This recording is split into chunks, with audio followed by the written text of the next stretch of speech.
What's up? How y'all doing today on this fine Monday morning? May 13th, and at least in the part of Maryland I'm in, 45 fucking degrees. Ain't that a bitch? Anyway, why I'm that big on money and status? Why I'm that big on money and status? Now, anybody who follow me, you remember I go in on that looks, money, and status crowd all the time.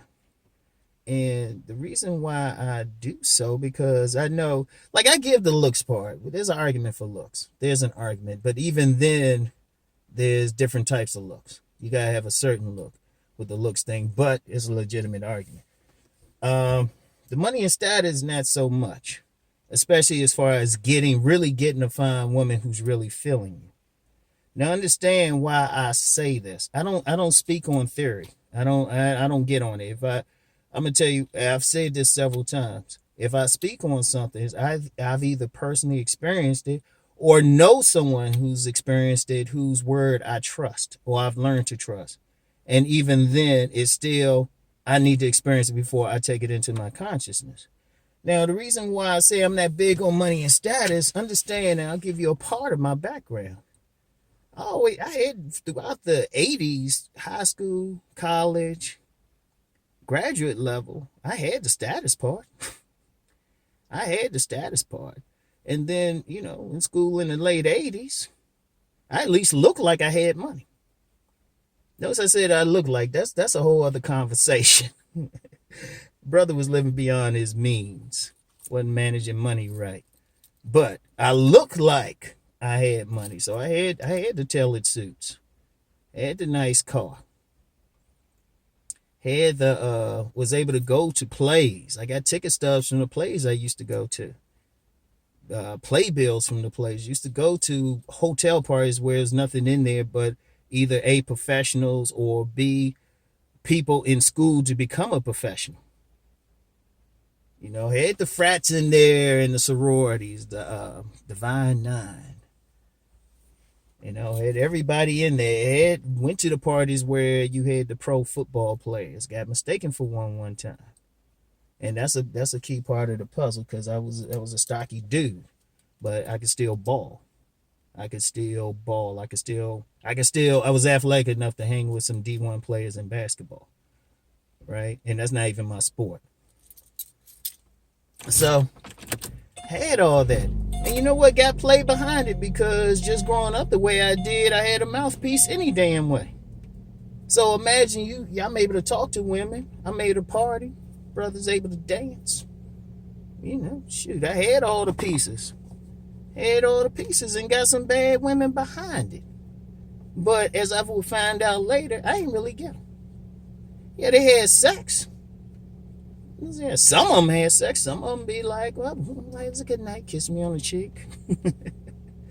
Or then even when getting the sex, I still had to be persuasive as hell. I still had to be persuasive. And when I did get it, I wasn't getting that lust sex. I was kind of getting that transactional sex. Now, I ain't pay for no pussy directly.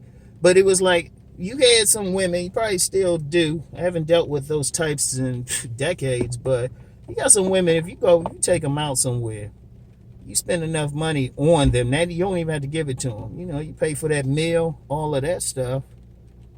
Shoot, you're like, some of them just give you some just to say, look, let me get this motherfucker some. And some of them just horny.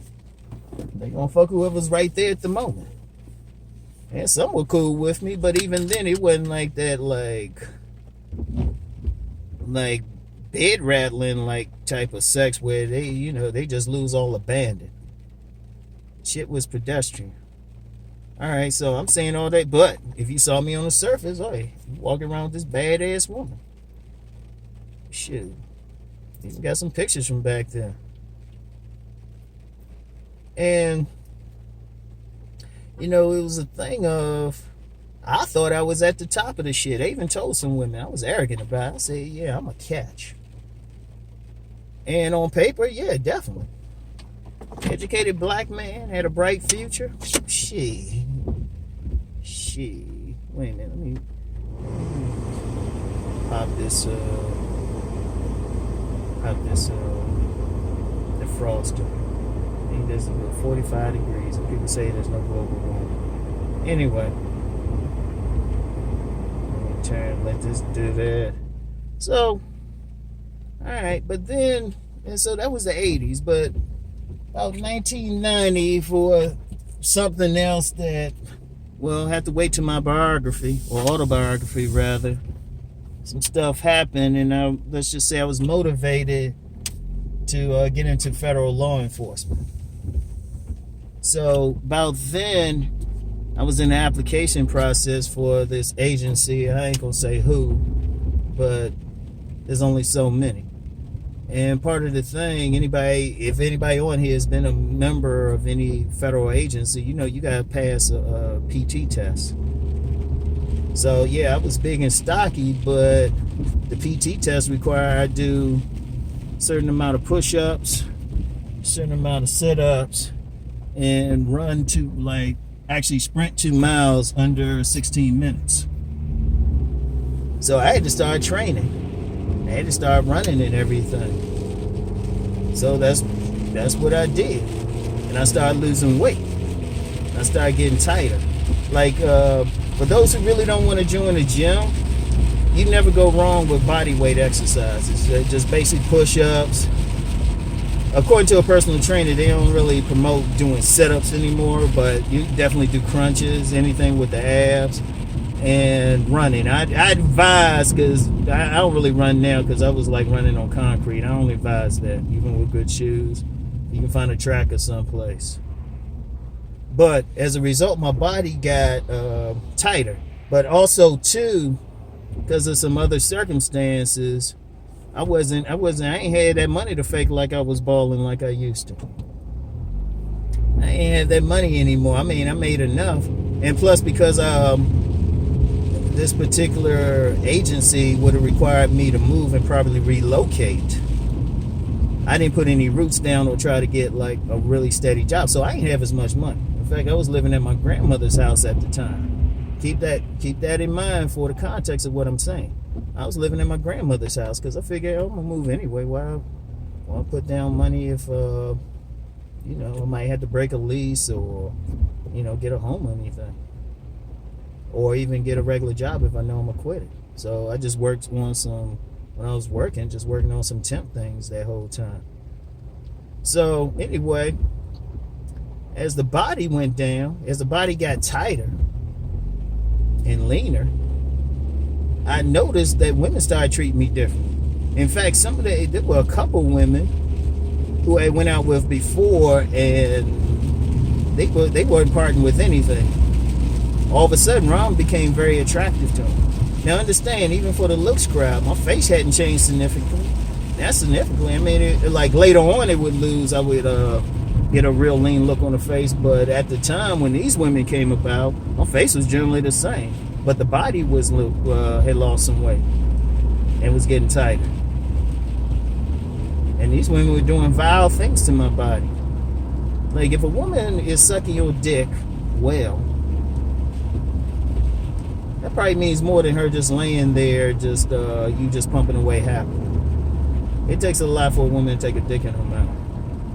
And that's what was happening. That's what was happening. And women were going crazy over the body. Now, mind you, for the looks people, none of them complimented my face. I don't know if I was handsome to them or not, but they sure as hell liked my body. Love my body. They showed it. Trust me. They showed it. They showed it. And let's just say their tongues didn't just stick to my dick. So they really showed it. And that's when I really saw. I was like, you know what? I thought I was on top of game. I thought I knew what was up.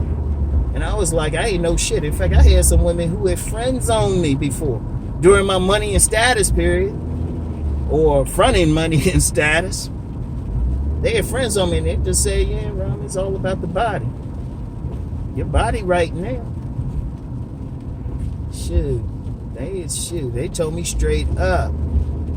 And so the thing is, that's when I learned. I was like, hold up. That's why, if you follow me, that's why I always emphasize the body game. Also, it was during that period I thought I was going to like exclusive parties.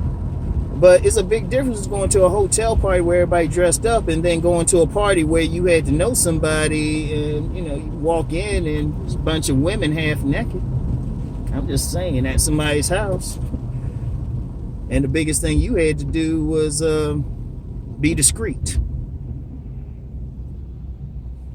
Seriously, that's why I don't get into that whole receipts thing. I'm just used to being discreet. I'm just used to it.